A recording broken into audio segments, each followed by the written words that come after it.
kids. That includes a local representative, Adam Kinzinger, who took to social media to write that he and his wife are sending prayers to Letlow's loved ones. He calls it, quote, a vibrant life cut short and a heartbreaking loss. And we're live with Representative Kinzinger this morning, joining us via Skype. Good morning. Good morning. And that's such a hard loss, too. I mean, what are you hearing right now from some of your other lawmakers? Yeah, the same thing, shock, sadness. You know, it's a reminder, though. Sometimes we get buried in the statistics. You see, 300,000 people dead from COVID. And, you get just caught up in the numbers. And this, for us, for members of Congress, brings it home. But I think what's especially impactful is he's 41 years old. I'm 42. And, a lot of us have friends that get COVID and have very little symptoms. And so we begin to think that, we're almost untouchable. And then you see something like this and realize, it's important to wear your mask and social distance. And it's not a political statement. It just can save somebody's life. Stance on everything right now, just to start with that, with COVID in our area, a lot of restaurants, they're struggling in our community right now. They've had to shut down because of COVID.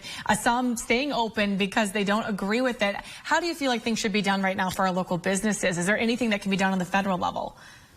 Yeah, so, we passed this stimulus bill, which includes some payroll protection program to keep these small businesses alive. There'll be some direct payments and the extension of unemployment insurance. But look, there's no doubt there's nothing that replaces a good economy. The economy's pretty rough right now. I think, to an extent, our state has overreacted by just a blanket shutdown of things. I think if we all take ownership of the fact that we're in this fight together and we wear the mask and we distance again, we can have these businesses open. And frankly, it should be based on hospital capacity and not necessarily just, metrics of positivity. But, look, there's no easy answer here. So nobody necessarily has all the answers because we're all kind of new to pandemics, quite honestly. But the good news is I think hope's right around the corner with the vaccine, with the therapeutics, and hopefully we can look back and learn lessons. And we're talking about that stimulus right now. Obviously, there was a debate. Should it be $2,000? Should it be $600? How much do you think should have been given to Americans? Do you think $600 was enough? I actually think it's probably in the middle, $1,200, which is about what it was last time. I voted for the $2,000 because that was put right in front of us. And I think $600, if you're going to do a direct payment, is almost too small. It's not good for paying rent or anything like that. But I think we have to keep in mind, regardless of how much money is going directly, this is going to take some massive sacrifice in the next few years because we're going to be about $30 trillion in debt. Plus, the state of Illinois, as we all know, is a bit of a financial disaster. So, I think this is the right thing to do at the moment. But I think everybody needs to prepare ourselves for having to make some tough decisions in the next few years. And you need politicians that are going to be honest with you about it. And we know the vaccine now being rolled out. Do you plan to get it? Yeah, I've actually gotten the first part of it. They vaccinated Congress, and my view was when I can get it, I'll take it. And I hope we can get it out faster than has been happening so far. And because I think it's good, it's very effective, and we're going to move forward. And I know you've, kind of expressed your condolences as well about what happened here Saturday night. Right now in the city of Rockford, it's considered one of the most deadly years since the 90s. We had 6 people shot at a bowling alley, one I'm sure that you've been to many times for fundraisers and different things. Just your thoughts on that right now. Is there anything that can be done? A lot of people feeling right now uneasy about what's going on in our community.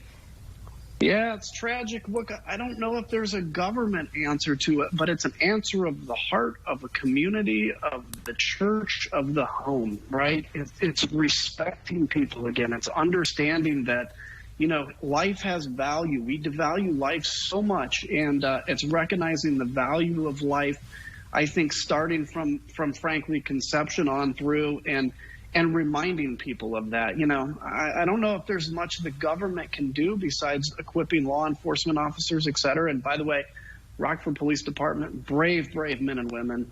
But it's just a tragedy. And, from this guy being a military guy, obviously making sure that veterans are getting all the help they need as well, too. But my thoughts and prayers go out to all the victims in the tragedy. And I want to ask you that, too, real quick. I know being a veteran yourself, you see a lot of things firsthand.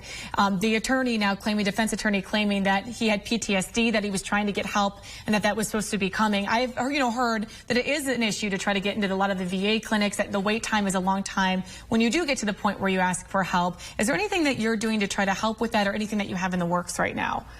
Yeah, the numbers have certainly gotten better, and especially as an active duty soldier, I'm not sure if that delay really would have come into play. I don't know, but when you're on active duty, you can get help at any moment you want. The problem is a lot of the times active duty soldiers avoid it because it may have an implication for their job, and I think we have to take away the stigma of that. But, lastly, I'll say this too. Give people the help they need, but also remind veterans that the best days of their life aren't behind them. If you're a 22-year-old coming back from war, sometimes you reach the maximum amount of adrenaline and you feel like the best days are behind you, and quite honestly, that's what depresses you. The reality is the best days can be in front of you, just maybe a little bit different of a form. All right. Well, thank you so much, Congressman. We appreciate you taking the time to talk to us this morning. A lot of topics, a lot of things going on, so we do appreciate it. Great seeing you.